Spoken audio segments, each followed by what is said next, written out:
and this idea of commodity, of things that are out there in the world that talk about work as an activity, you as a working artist, a body of work, but then these works that come up where you might be, I'm thinking particularly of the ones that are called ready to wear or loose fit, things where canvases might be too big or too small for the stretcher, this idea of, you can almost feel the struggle in the changing room in a Henny's or somewhere where nothing's quite working, or it's too big or it's too small.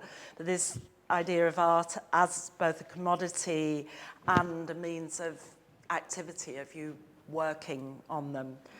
And I think the next slide, larger than life, where there's literally this sense of excess of the canvas, that they being massively oversized and too big for the space, too big for the room. It's not only too big for the stretcher, it's too big for the space. And you get this incredible idea of excessiveness, of excess. And I think Angela talked in relation to this work about the tendencies of bodies to expand, so they're too big for your last year's clothes or the space you're in. And there was a number of works, again, there's the work Stuck, where it feels like the work is stuck behind a door and too big to come in through it. And this work, which I think you did a couple of times, didn't you? Once at the Royal Festival Hall, and this one in Lisbon. No? In Spain. In Spain. Spain, which I think was probably the more successful of the two. This fascinating idea of how you might get this work. Was it broken before, after? Was it broken to get it in the space? And again, it's this possibility of it having been on the wall and then into this other state. Did you want to say anything on that? So we've got this idea of commodity, of series. I think Carolyn, in her essay for Camden, talked about perhaps these ready-to-wear series and these commodity paintings almost being like pret-a-porter fashion or something, things that can be almost off the peg, but of course we know that they're not. And in the next slide,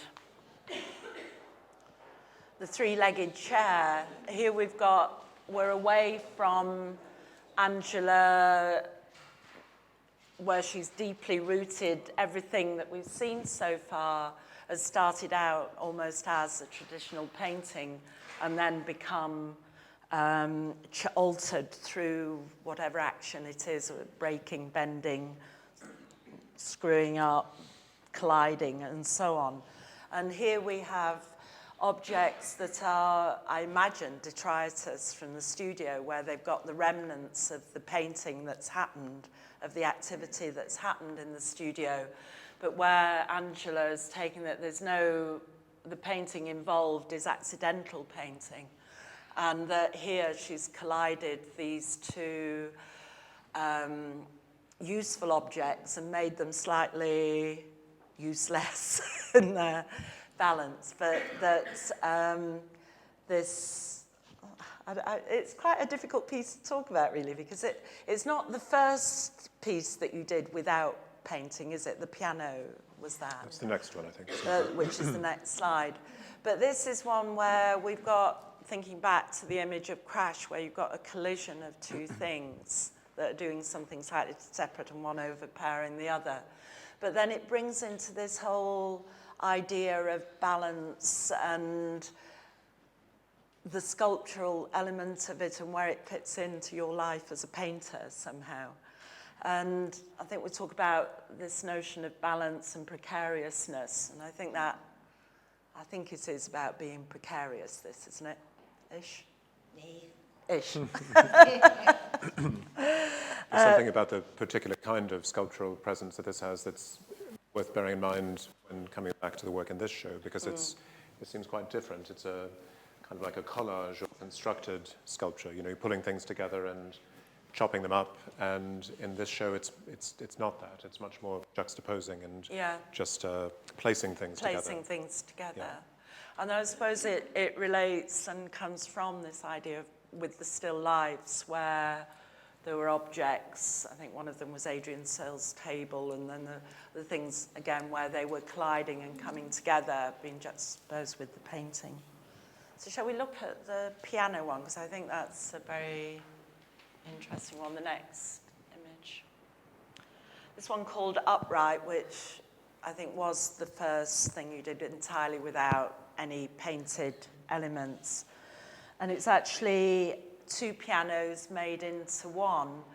And, well, when you see this, and we tried it in Camden, we got it upstairs and it was there and it didn't feel right in the show, but it was great spending time with this object because at first you're not quite sure what it is that's different about it, and then you realise, well, it's much too tall. And I think you researched pianos for a long time, didn't you? And the idea of the piano as being a container of sound, but it also being a very performative thing. And this work was made to the height of a particular composer. Is that right? And so he could play it standing up. And I think this marks another move into your work where before, and as Greg pointed out, there's this idea of performance within the making of the work, the action, the breaking, the bending and rolling and so on.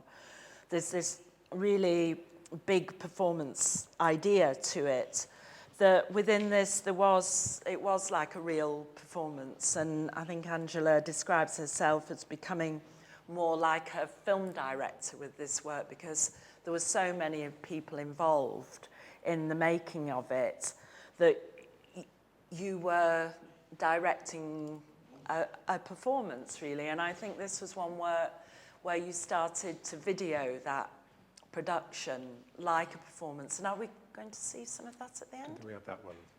But anyway, we're going to see an example of that sort of captured performance-like nature of the production of these works.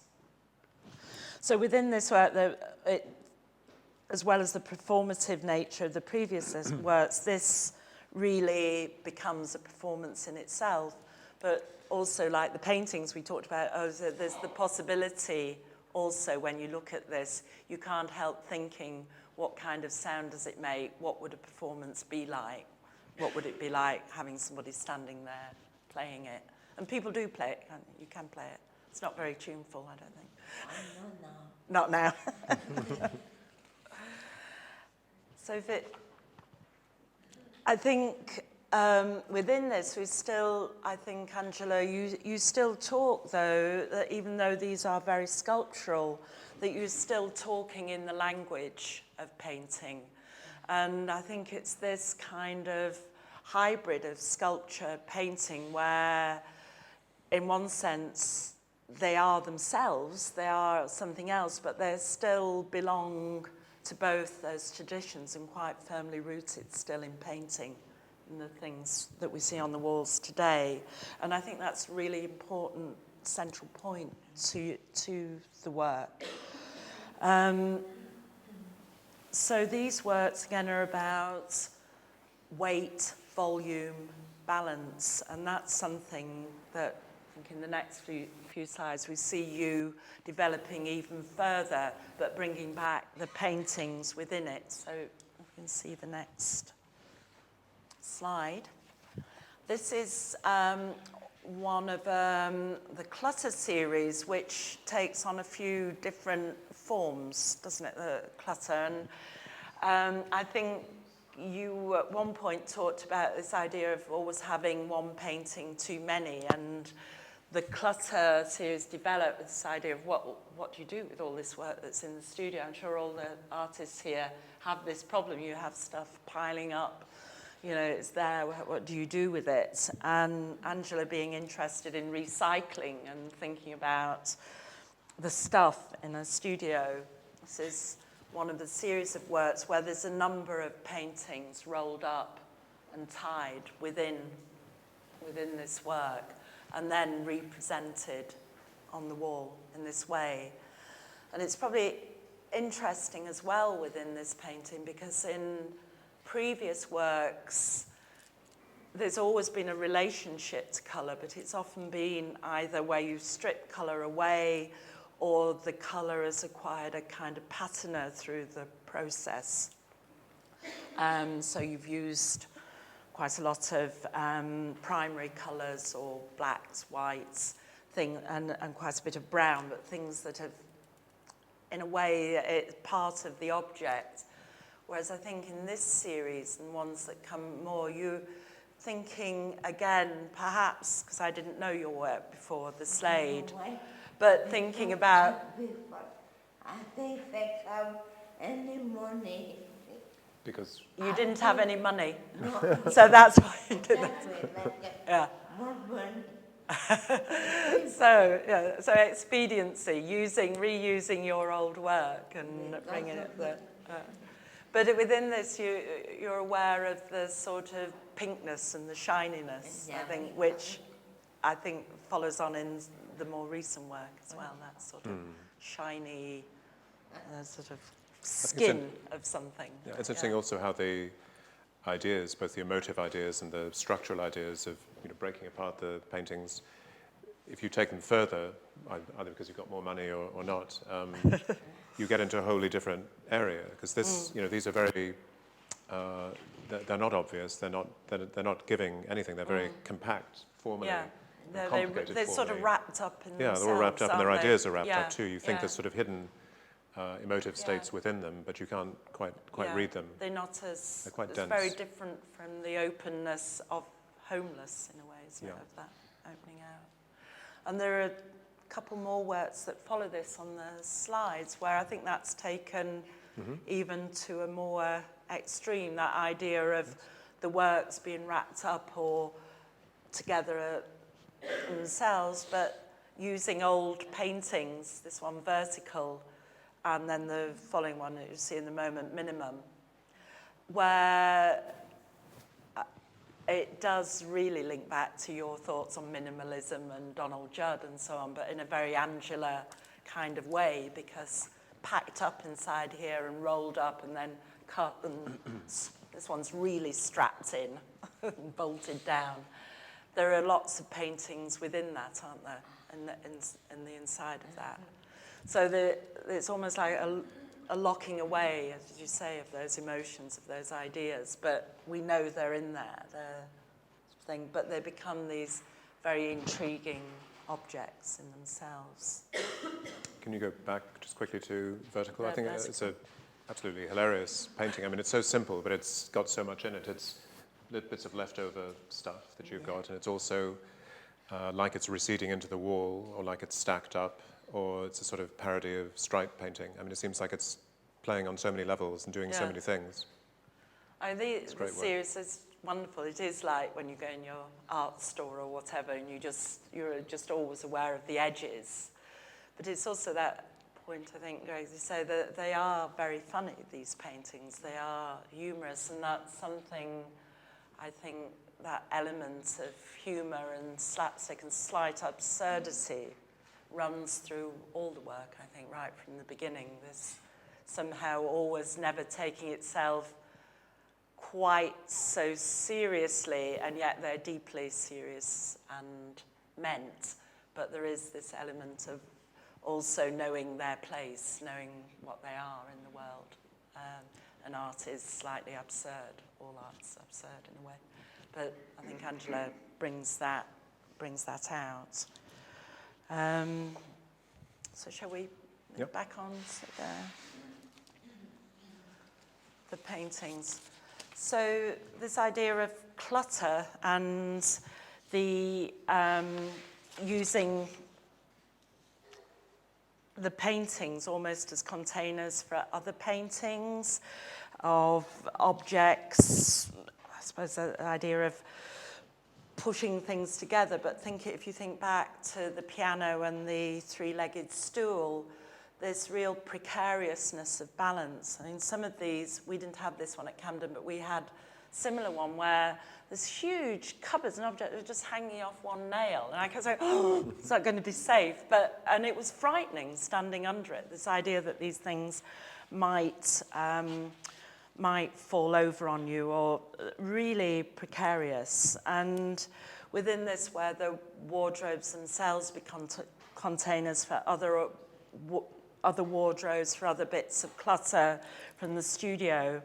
But I think at this point, again, where we're thinking about the work where there's a very strong presence of Angela herself in it, that these, I think it's a time when you were realizing that your own body would fit inside these cupboards and boxes.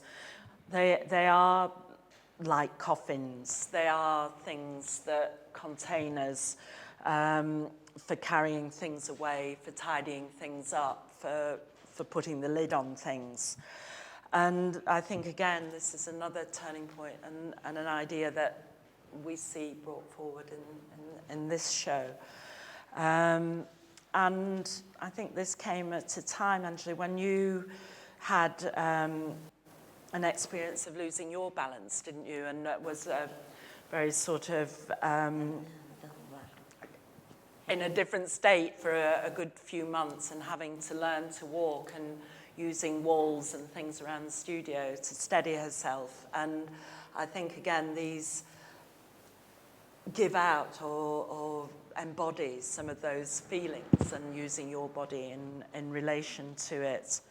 And I think the next slide, particularly, the clutter with white blanket, where we've got lots of broken stretchers, layers of canvases, things piled up. And the obvious, I think, analogy here is that idea of covering a body after an accident. And I think at the time there were lots of images of bombs going off in the Middle East and so on, where you see constantly on the news these shapes that you know this terrible truth about what's lying underneath them.